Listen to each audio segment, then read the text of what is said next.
അപ്പോൾ അങ്ങനെയാണ് ഈ സെന്തിൽ ബാലാജിയുമായി ബന്ധപ്പെട്ട് വരുന്ന ഗൂഢാലോചന സിദ്ധാന്തത്തെ നമ്മളൊന്ന് വിശകലനം ചെയ്യുമ്പോൾ മനസ്സിലാകുന്ന ഒരു കാര്യം. ഇപ്പോൾ ഈ വിഷയത്തിൽ തെളിവുകളൊക്കെ ഉണ്ട് എന്നാണ് ഈ വിജയുടെ പാർട്ടി പറയുന്നത്. അടുത്ത ദിവസം കോടതിയിലേക്ക് ഇതുമായി ബന്ധപ്പെട്ടുള്ള പോരാട്ടങ്ങളും തുടരുമെന്നും പറയുന്നു. പ്രിയപ്പെട്ട പ്രേക്ഷകർ, ഇനിയിപ്പോൾ നമ്മൾ പോകുന്ന അടുത്ത വാർത്ത, മുഖ്യമന്ത്രി പിണറായി വിജയനെതിരെ അധിക്ഷേപ വീഡിയോ പ്രസിദ്ധീകരിച്ച കേസിൽ ക്രൈം നന്ദകുമാറിന്റെ മുൻകൂർ ജാമ്യാപേക്ഷ കോഴിക്കോട് സെഷൻസ് കോടതി തള്ളിയിരിക്കുന്നു. കൊച്ചി സൈബർ പോലീസാണ് നന്ദകുമാറിനെതിരെ കേസെടുത്തത്. വിശദാംശങ്ങളുമായി ബെൻസൺ ബാബു ചേരുന്നു കോഴിക്കോട് നിന്ന്. ബെൻസൺ, ഈ രാഹുൽ മാങ്കൂട്ടത്തിൽ വിഷയത്തിലെ പ്രതികരണം എന്ന മട്ടിലൊക്കെ പ്രചരിച്ച ഒരു വീഡിയോയാണ്. ഇപ്പോൾ കോടതി എന്താണ് പറഞ്ഞിരിക്കുന്നത്?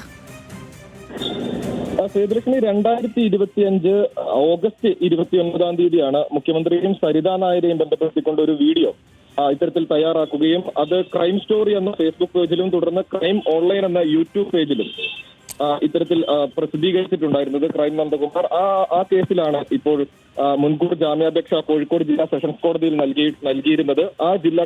ആ സെഷൻസ് കോടതിയാണ് ഇപ്പോൾ ജാമ്യാപേക്ഷ തള്ളിയിരിക്കുന്നത്.